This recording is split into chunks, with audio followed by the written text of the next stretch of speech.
السلام عليكم ورحمة الله وبركاته. الحمد لله رب العالمين والعاقبة للمتقين. الصلاة والسلام على سيدنا محمد وعلى آله وصحبه أجمعين. أما بعد. கண்ணியம் நிறைந்த அல்லாஹ் நல்லடியார்களே, அருமை பெரியோர்களே, தாய்மார்களே, சகோதர சகோதரிகளே, எல்லாம் வல்ல ரஹ்மான் நம்மவர்களின் அனைத்து இபாதத்தையும் இந்த தராவிஹ் தொழுகையும் ஏற்றுக்கொள்வானாக. ஆமீன்.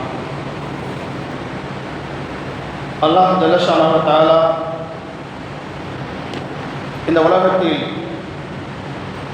மனிதனை படைத்து மனிதனை இபாதத்து செய்யும்படி அல்லாஹ் தஆலா ஏவுகிறார். வணக்கம் புரிய வேண்டும் என்பதாக அல்லாஹ் தஆலா ஏவுகிறான், எதிர்பார்க்கிறான். ஏன் மனிதன் மனிதனாக வாழ வேண்டும், எல்லா நிலைமைகளிலும் மனிதன் ஒழுக்கமாக இருக்க வேண்டும் என்பதற்குத்தான் அல்லாஹ் தஆலா வணக்கத்தை எதிர்பார்க்கிறான். அல்லாஹ் திருமறையிலே சொல்வான், இஅ்திலு ஹுவ அக்ரபு லித்தக்வா. நீங்கள் நீதமாக நடந்து கொள்ளுங்கள். அப்படி நீதமாக நடந்து கொண்டால் அதுதான் அக்ரபு லித்தக்வா, இறை எச்சத்திற்கு மிகவும் நெருக்கம் என்பதாக அல்லாஹ் தஆலா சொல்கிறார். ஒவ்வொரு மனிதனும் நாம் அல்லாஹ்வை நெருங்கணும், அல்லாஹ்வை அச்சம் இருக்கணும் என்பதாக நினைப்பார். அந்த அச்சம், அல்லாஹ்வுடைய பயம் எப்பொழுது நமக்கு வரும் என்று சொன்னால், இபாதத்து செய்யக்கூடிய இடத்தில் மாத்திரமல்ல, நீதமாகவும் நடக்க வேண்டும். அந்த நீதம் இருக்குமையானால் அது தக்குவாவிற்கு மிக நெருக்கம் என்பதாக அல்லாஹ் தஆலா சொல்கிறார். ஒருவர் அவரிடத்தில் தக்குவா நீதம் இல்லை என்று சொன்னால், நீதமாக இல்லை அப்படின்னு சொன்னால் அவருடைய தொழுகை, ஒவ்வொரு தொழுகையும் ஒவ்வொரு இபாதத்தும் தேவையில்லாத ஒன்று, நோன்பும் தேவையில்லாத ஒன்று. இபாதத் என்பது இறை அச்சத்தை ஏற்படுத்துவதற்காக, வணக்கம் என்பது அல்லாஹ்வுடைய அச்சத்தை ஏற்படுத்துவதற்காக. வணக்கம் என்பது 10 நிமிடமோ 20 நிமிடமோ அல்லாஹ்வை வணங்குகிறோம் என்று சொன்னால், வெளியில் நாம் இருக்குகின்ற பொழுது அந்த இபாதத்துடைய பிரதிபலன், அந்த இபாதத்துடைய பயன் தக்வாவாக இருக்க வேண்டும் என்பதாக அல்லாஹ் தஆலா எதிர்பார்க்கிறார். மனிதன் மனிதனாக வாழ்வதற்குத்தான் அல்லாஹ் தஆலா இபாதத்தை ஏற்படுத்தியிருக்கிறார். இந்த வணக்கத்தின் மூலமாக மனிதனுக்கு தக்வா வர வேண்டும். இதைத்தான் அல்லாஹ் தஆலா இந்த இடத்திலே அக்ரபு லித்தக்வா, நீதமாக நடப்பது தக்குவாவிற்கு நெருக்கம் என்பதாக சொல்கிறான். ரசூலுல்லாஹ் சொல்லுவாங்க, மறுமையில் நிழலே இருக்காத சூடாக இருக்கும், உஷ்ணமாக இருக்கும். இந்த நேரத்திலே அல்லாஹ் தஆலா 7 நபருக்கு அல்லாஹ்வுடைய நிழல் கிடைக்கும். அதில் ஒருவர் இமாமுன் ஆதிலும் சொல்லுவான், நீதமான அரசர் என்பதாக சொல்வான். அப்போ நீதத்தோடு இருக்கக்கூடியவருக்கு அல்லாஹ்வுடைய நிழல் கிடைக்கிறார். இந்த இடத்துல யோசிக்கணும், இமாமுக்கு மாத்திரமல்ல, ஒரு நிறுவனத்தை ஏற்படுத்திய நிர்வகிக்கக்கூடிய முதலாளிக்கு மாத்திரமல்ல, ஒரு பொறுப்பாளிக்கு மாத்திரமல்ல, ஒவ்வொரு நபருக்கும் நீதம் தேவை. ஒவ்வொரு நபருக்கும் அவர் நீதத்தை சோதிக்கப்படுவார். ஒரு பெண் தனக்கு கீழே இருக்கக்கூடிய மருமகளுக்கு மத்தியிலே நீதமாக நடக்க வேண்டும். அப்ப அந்த இடத்துல எதிர்பார்ப்பான், இது செய்த தவறை செய்தது யார், மகளா மருமகளா? அந்த இடத்துல அந்த பெண்ணுக்கு நீதம் வேண்டும். மருமகள் செய்தது சரி, மகள் செய்தது சரி என்பதாக சொல்ல வேண்டும். அப்படி சொன்னால் அந்த தொழுகையில் ஒரு ஃபாயிதா இருக்கிறது. அப்படி நீதமாக நடந்து கொண்டால் 30 நாட்கள் நோட்ட நோன்பின் ஒரு பிரதிபலன் உண்டு. அந்த இடத்தில் நீதமாக நடக்கவில்லை என்று சொன்னால், தன்னுடைய மனது எதை சொல்கிறதோ, இச்சை எது சொல்கிறதோ அதன் பிரகாரம் நடந்து கொண்டால் இபாதத்தில், தொழுகையிலோ நோம்பிலோ எந்த விதமான பயனும் இல்லை. ஆகவே தான் அல்லாஹ் தஆலா நீதம் என்று சொல்லுகின்ற பொழுது அக்ரபலி தக்வா, அது தக்வாவிற்கு நெருக்கம் என்பதாக அல்லாஹ் தஆலா சொல்கிறான். தொழுகின்ற பொழுது நாம் இறை எச்சத்தோடு அல்லாஹ்விற்காக வேண்டி தொழுகிறோம்.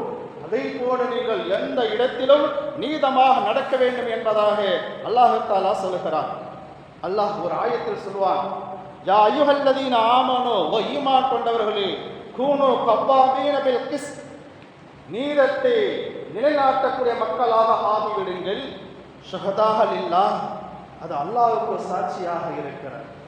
வலவ் அலா அன்ஃபுசிக்கும் அபில் வாலிதைனி வல் அக்ரபீன், இந்த இடத்தில் அல்லாஹ் தஆலா புரியும்படி சொல்கிறான், உங்களுக்கு பாதகமாக இருந்தாலும் சரி, உங்களுடைய பெற்றோர்களுக்கு பாதகமாக இருந்தாலும் சரி, உறவினர்களுக்கு, அண்ணன் தம்பி அக்கா தங்கை இவர்களுக்கு பாதகமாக இருந்தாலும் சரி, நீங்கள் நீதமாக நடந்து கொள்ளுங்கள். உங்களிடத்திலே ஒரு பிரச்சனை வருகின்ற பொழுது உங்களுடைய தந்தை இருந்தாலும் அங்கு நீங்கள் நீதமாகத்தான் நடக்க வேண்டும். என்னை பெற்றெடுத்த தந்தையே பணிவிடை செய்யணும் என்று குர்ஆன் சொல்லுகிறதே, ஆகவே தந்தைக்கு சாதகமாக அவர்களுக்கு தீர்ப்பை சொல்லிவிடாதீர்கள், நீதமாக நடந்து கொள்ளுங்கள் என்பதாக அல்லாஹ் தஆலா இந்த ஆயத்திலே சொல்கிறான். வெறுமனே நீதமாக நடங்கள் என்பதாக முடிக்காமல், உங்களுக்கும் உங்களுடைய பெற்றோர்களுக்கும் உறவினர்களுக்கும் பாதகமாக இருந்தாலும் கொஞ்சம் யோசித்து பாருங்கள், நீதமாகத்தான் நடக்கணும் என்பதாக அல்லாஹ் தஆலா திருமறையிலே சொல்கிறான். மேலும் புரியும்படியே சொல்கிறான், இன்யகுன் கனியன் அவ் ஃபகீரா, அல்லது நீதம் செலுத்துகின்ற பொழுது, ஒரு வார்த்தை கேட்குகின்ற பொழுது அவங்க செல்வந்தராக இருக்கிறாங்களே, அவங்க ஏழ்மையில் இருக்கிறார் என்பதற்காக பரிதாபப்பட்டு அவருக்காக வேண்டி கெட்ட தீர்ப்பை சொல்லிவிடாதே. மனசு ரொம்ப இதாக இருக்கு, அவர் உண்மையிலே தவறு செய்திருக்கிறார், ஃபகீர் ஏழ்மையான நபர், அவருக்கு சாதகமாக சொல்லிவிடாது. அல்லாஹ் சொல்றான், அல்லாஹு அவுலா பிஹிமா, செல்வந்தராக இருந்தாலும் ஏழ்மையாக இருந்தாலும் அல்லாஹ் அவர்களை பார்த்துக் கொள்வான். செல்வந்தர்களாக இருக்கிறாரே என்பதாக நீ கவலைப்படாதே, ஏழ்மையாக இருக்கிறாரே பரிதாபப்படுகிறாரே என்பதாக நீ கவலைப்படாதே, அதை நான் பார்த்துக்குவேன், நீ நீதமாக நடந்து கொள் என்பதாக அல்லாஹ் தஆலா திருமறையிலே சொல்கிறான். வலா தத்தபிகுல் ஹவா அன் தஅதிலு, நீதம் தோடு நடப்பதற்காக வேண்டி உங்களுடைய மன இச்சையை நீங்கள் ஃபாலோ பண்ணாதீங்க. மன இச்சை எது சொல்கிறதோ அதை நீங்கள் பின்பற்ற வேண்டாம் என்பதாக அல்லாஹ் தஆலா சொல்கிறான். இன் தல்வு அவ் தஅரிலு ஃபஇன்னல்லாஹ கான பிமா தஅமலூன கபீரா, நிச்சயமாக அல்லாஹ் தஆலா அறிந்தவனாக இருக்கிறான். நீங்கள் பிறந்து மாற்றி தீர்ப்பு செய்தாலும் சரி அல்லது புறக்கணித்தாலும் சரி, உங்கள் உள்ளத்தில் இருப்பதை அல்லாஹ் அறிந்தவனாக இருக்கிறான். இதுதான் ஆயத். இந்த ஆயத்தை சஹாபாக்கள் உள்வாங்கிக் கொண்டார், மனதில் பிடித்து கொண்டார்கள். அதன் பிரகாரம் அவர்கள் அமல் செய்தார்கள். அவர்கள் தான் அல்லாஹ் தஆலா புகழ்ந்து சொல்லுகிறார்.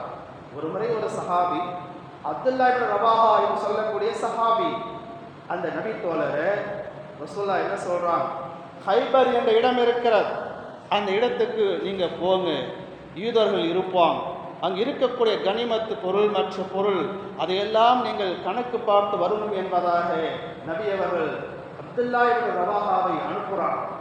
அந்த சஹாபி போய் பார்க்கிறார் என்ன பொருள் இருக்கிறது என்பதாக.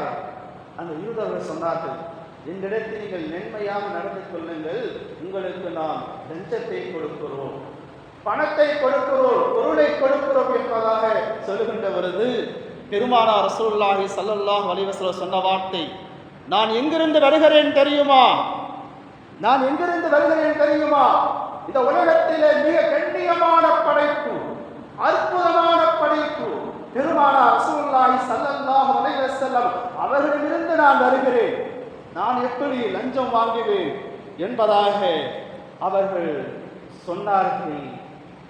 அந்த யூதர்கள் ஏற்றுக்கொண்டு ஒரு வார்த்தை சொன்னான், இது போன்ற நபர்கள் இருப்பதால் தான் வானமும் பூமியும் சரியாக இயங்கிக் கொண்டிருக்கிறது என்பதாக யூதர்கள் சொன்ன வார்த்தை.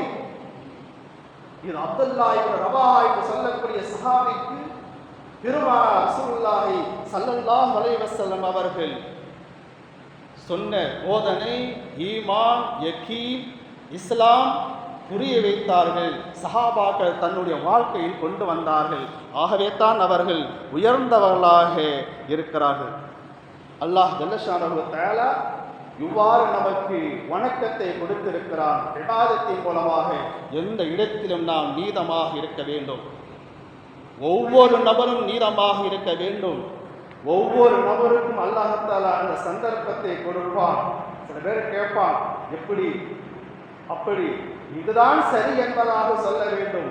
அவர் நினைப்பாரே இவர் நினைப்பாரே என்பதாக சொல்லக்கூடாது. அப்படி சொன்னால் நாம் தொழுத இபாதத்தில் எந்த விதமான ஆயுதாவும் இல்லை. ஆகவே தான் அல்லாஹ் ஜல்ல ஷானஹு தஆலா நமக்கு சொல்கிறான், இஅ்திலு ஹுவ அக்ரபு லித்தக்வா, நீங்கள் நீதமாக நடந்து கொள்ளுங்கள், அதுதான் தக்வாவிற்கு நெருக்கம் என்பதாக அல்லாஹ் தஆலா சொல்கிறான். அப்படிப்பட்ட நிலை எந்த நேரத்திலும் நீதமாக இருக்க வேண்டும். எந்த இடத்தில் நம்மிடத்தில் சின்ன சின்ன பிரச்சனை வந்தாலும் எது நீதமோ அதை நாம் சொல்லிவிட வேண்டும். அல்லாஹ்வுடைய அச்சத்தோடு வாழ வேண்டும். மனிதர்களுக்கு நாம் பயப்படக்கூடாது. மனிதர்களுக்கு மத்தியிலே, செல்வந்தர்களுக்கு மத்தியிலே, பதவிகளுக்கு மத்தியிலே எதுவும் நாம் மாற்றி சொல்லக்கூடாது. அதுதான் அல்லாஹ் தஆலா எதிர்பார்க்கிறான்.